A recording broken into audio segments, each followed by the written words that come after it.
खुलुमबाय बड'खौरां इउट्यूब चेनेल नायगिरि नोंथांमोननिसिम दिनै नोंथांमोननो मोननैसो निउज आपडेट लानानै फैदों।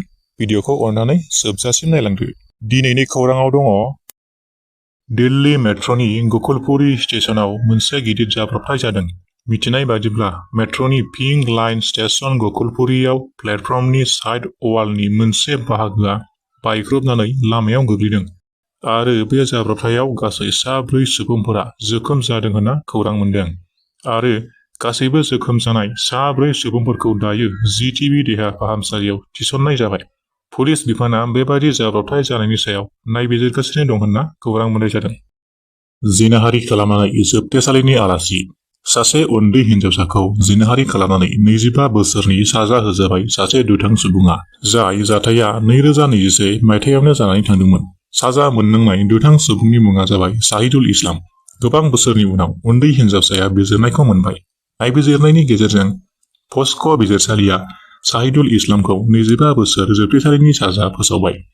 दुथां सुबुंनि सायाव 52622021 केस नम्बरखौ गुवाहाटीनि सानमारियाव थिसननाय जादोंमोन होनना मिथिदों। पस्क' बिजिरसालिया डिस्ट्रिक्ट लिगेल सार्भिस अथ'रिटिखौ हिनजावसानो 2 लाख रां होनो बिथोन होदों होनना मिथिनो मोननाय जादों। सासे बर' आइजोआ गोमानानै दं। चिरां जिल्लानि सिङाव थानाय बासुगाव थेलागावनि थागिबि सन्देश्वर बसुमतारीनि फिसाजो 36 बोसोर बैसोनि बिनुथि बसुमतारीया थांनाय 7 फेब्रुवारि खालि बेलासे 4 रिंगासो समाव बिजनियाव थांनो होननानै न'निफ्राय ओंखारबोदोंमोन होननानै खौरां मोनदों, नाथाय दासिमबो न'आव सफैफिननो हायाखै। मिथिनाय बायदिब्ला गोमानाय सुबुङा सासे मेलेमारि जेंना गोनां सुबुं, बेनिखायनो सोरबाफोर नुयोब्ला एबा बहाबाफोर लोगो मोनोब्ला जानबुं नम्बर 9957452273 नम्बराव खौरां हरनो खावलायदों नखरनि सुबुंफोरा। पाकिस्ताननि बेलुचिस्तान सोहोराव थरनै बमा बेरफ्रुदों।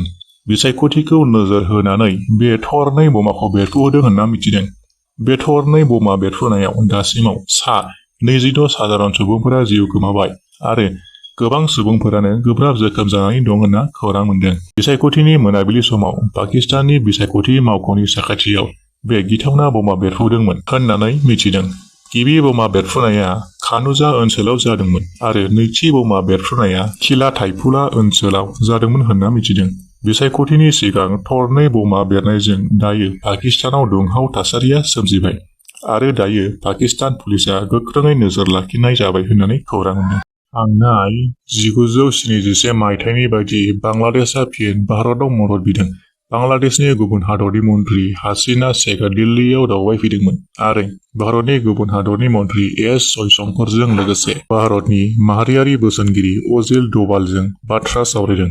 बांलादेशनि मन्थ्रिया गावनि हादराव म्यानमारनि रहिंग्या रिफुजिनि जेंना बांनायनि सायाव भारतनि बिसोर गोजौ थाखोनि बिबानगिरिफोरजों बाथ्रा सावरायदों। मानोना म्यानमारनि रहिंग्या रिफुजिनि जेंनाया दरनै हादरनि थाखाय चेलेन्ज गोनां जानो हागौ होनना बांलादेशनि मन्थ्रिया सन्देह खालामदों। मानोना दरनैबो हादरनि सिमाया म्यानमारजों नांजाबनाय। मिथिनाय बायदिब्ला बांलादेशनि कक्स बाजार ओनसोलाव 12 लाखनिफ्रायबो बांसिन म्यानमारनि रहिंग्या रिफुजिफोरा थाफैदों। बेबायदिनो भारतावबो सा-सानजा रायजोनि मणिपुर, मिज'राम आरो नागालेन्डआव म्यानमारनि सुबुंफोरा हाबफै खोमानानै दंफैयो होनना खौरां मोनदों। भिडिअ नायगिरि नोंथांमोनखौ बयखौबो गोजोननाय जासिहरबाय आरो चेनेलाव गोदानबा साबस्क्राइब खालामनो खावलायहरनाय थाबाय। गोजोन्थों।